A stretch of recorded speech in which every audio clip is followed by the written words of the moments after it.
Netflix just dropped its most expensive movie ever, and it's called The Electric State, directed by the Russo brothers, the same duo that brought us Avengers End Game. But here's the thing, this movie cost $320 million. No, I'm not joking. This is more than Oppenheimer, Dune 2, and even some of the biggest Marvel films, yet barely anyone is talking about it. Well, they are, and they ain't got nothing nice to say about it. Looper said everything from the character designs to the story beats feel like the results of ChatGPT prompts the directors made on the way to set each day, and Variety called it a whimsical, sanitized mess of mimeographed ideas. So here's the question, has Netflix completely lost control of its blockbuster strategy? And with a budget this massive, is this a turning point for the streaming giant? Now, to understand how massive this budget is, let's put it into perspective. Oppenheimer was made with $100 million and grossed over $950 million worldwide.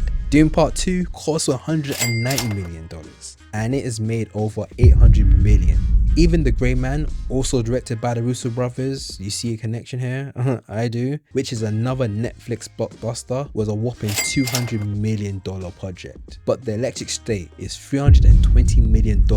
And here's a twist. Is not even being released in theaters. That raises the biggest question, how does Netflix expect to make its money back? Now let's talk about the film itself. Is it a sci-fi dream or a wasted experiment? Now, The Electric State is based off a novel and it takes place in an alternate reality in 1990s America where giant robots roam the landscape. It follows a teenage girl played by Millie Bobby Brown as she embarks on a journey across the dystopian world to find a missing brother while accommodated by a robot. On paper, this sounds somewhat interesting, and it has a top tier cast, including Chris Pratt. Now, it's directed by the Russo brothers, who has made some of the highest grossing films of all time. So why does it feel like no one cares? The big problem with Netflix's strategy is their approach to blockbuster filmmaking. It's completely different from how Hollywood normally treats their films. In theaters, a big blockbuster film success is measured by its box office earnings. If a film bombs, it's obvious, but with streaming, it's much harder to tell if a film is profitable. Netflix doesn't release ticket sales, it just counts on subscriptions. And here's where the problems begin.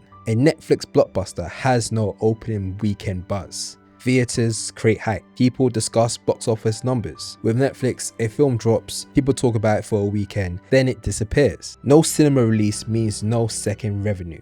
Major studios make money through multiple channels, box office, digital sales, Blu-rays, and merchandising. Netflix relies on just one thing, keeping you subscribed. In short, Netflix is spending the kind of money that should make a cultural event, but their movies rarely have lasting power. Now let's look into the real issue. Is Netflix killing blockbusters? Do we even value streaming movies? Think about it. When was the last time a Netflix movie truly shocked the industry? When was the last time a film from the platform became a must-see cultural moment? Even their biggest hits, Red Note, The Irishman, and Don't Look Up, came and went within a few weeks. Compare that to Oppenheimer, a movie that was released over 9 months ago and people are still talking about it. So where does Netflix go from here? I honestly don't know. There's several solutions that we can probably look at, like should Netflix start putting its biggest movies in the theaters first before streaming? Yes, there has been some films in the past they've done this, but overall they're still not really clean. Should they focus on fewer, higher quality films instead of quantity? Or is this just the future? Are we witnessing the death of traditional movie culture